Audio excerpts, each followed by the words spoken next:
Hello and welcome to this session of the Management Projects for Events module. This session is the launch campaign.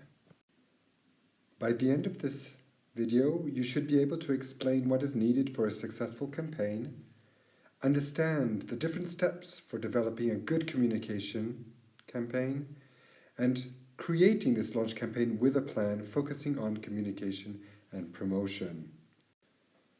So, let's go over the campaign objectives.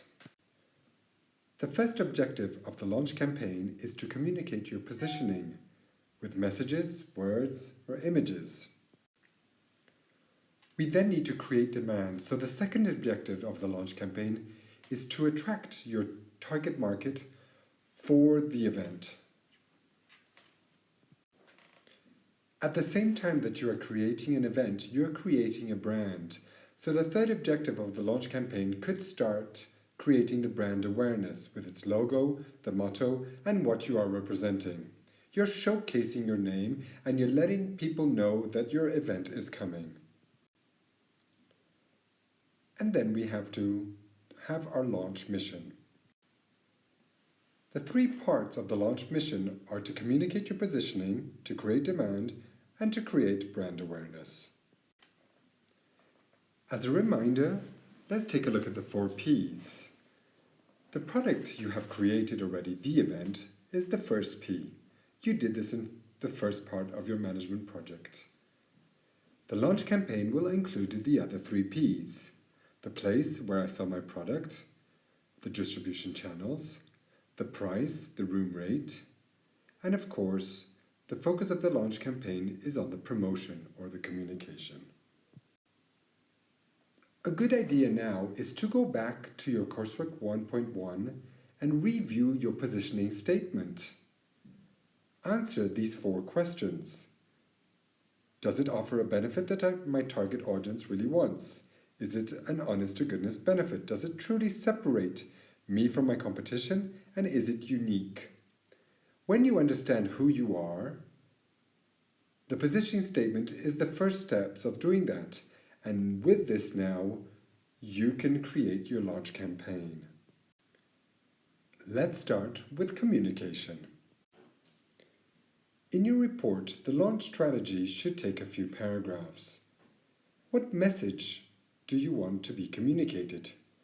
You should summarize your promotion, your pricing, and your distribution. This is your communication mix or your promotional mix.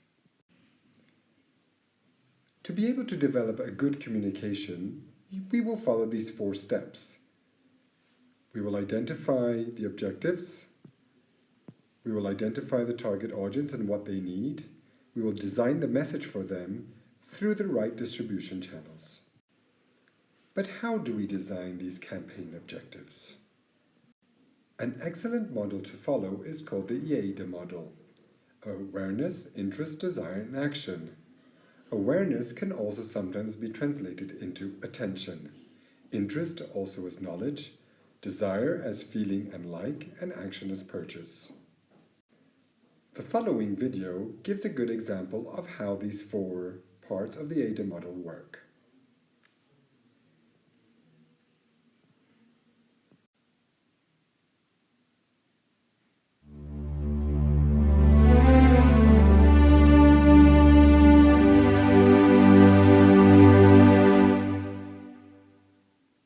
Let's have a look at the classic AIDA model for communication and promotion in marketing. The acronym stands for attention, interest, desire, and action.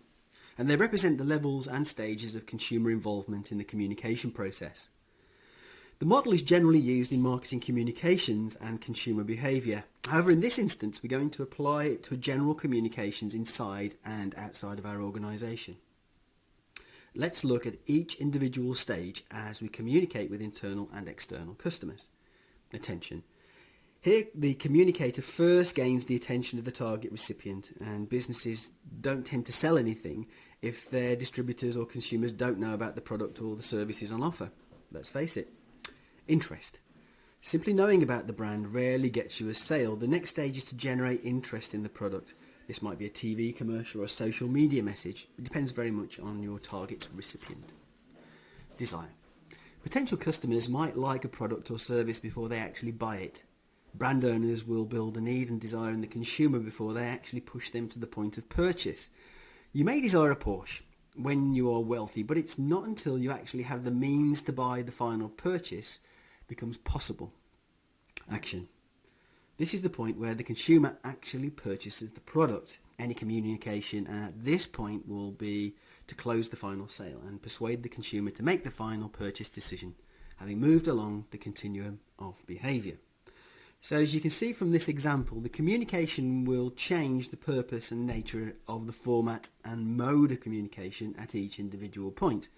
The consumer is moved from awareness to action by manipulating the message along at each point. The point here is that it's not one single message or communication that generates the sale. Communications are obviously altered and some thought goes into the message on the part of the marketer.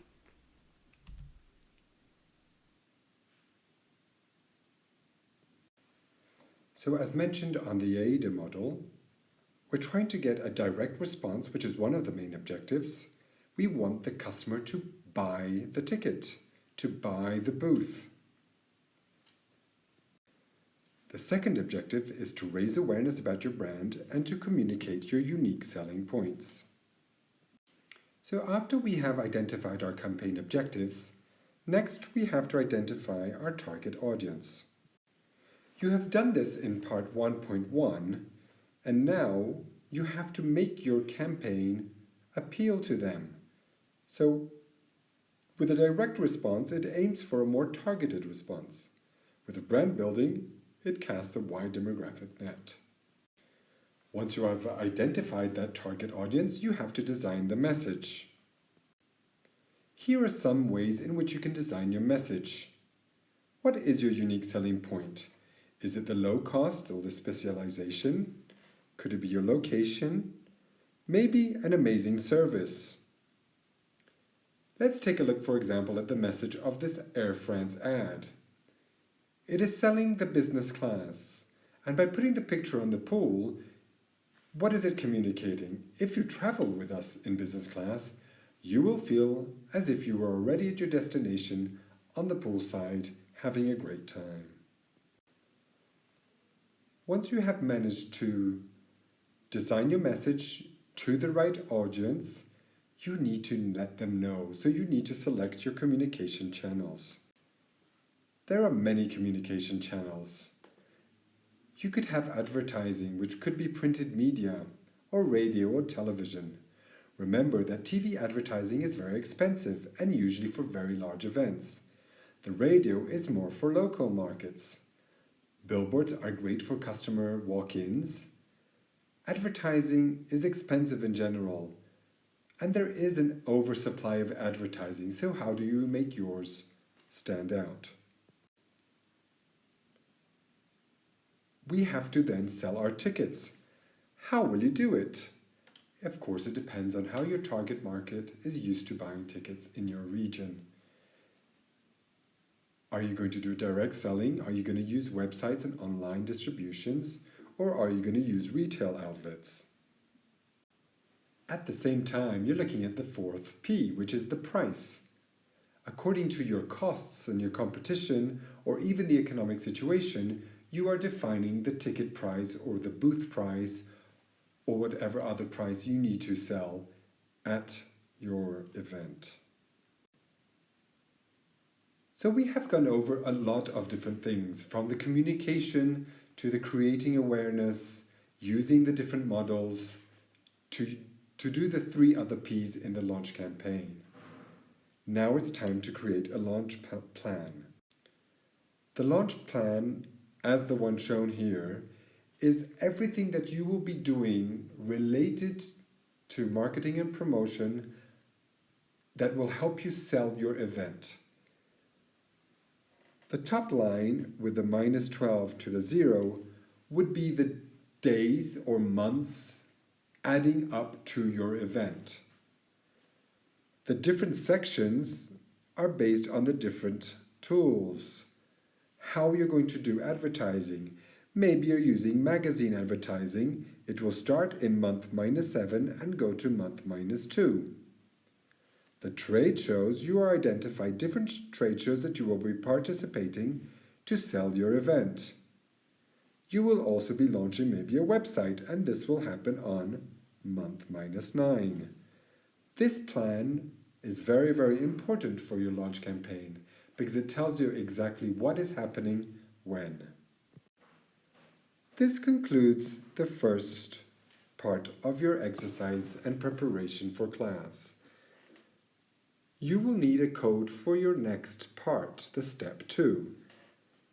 The code is this word over here.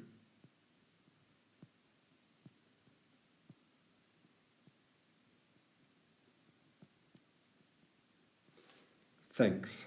Use this code to complete step 2. Thank you for listening and have a great day.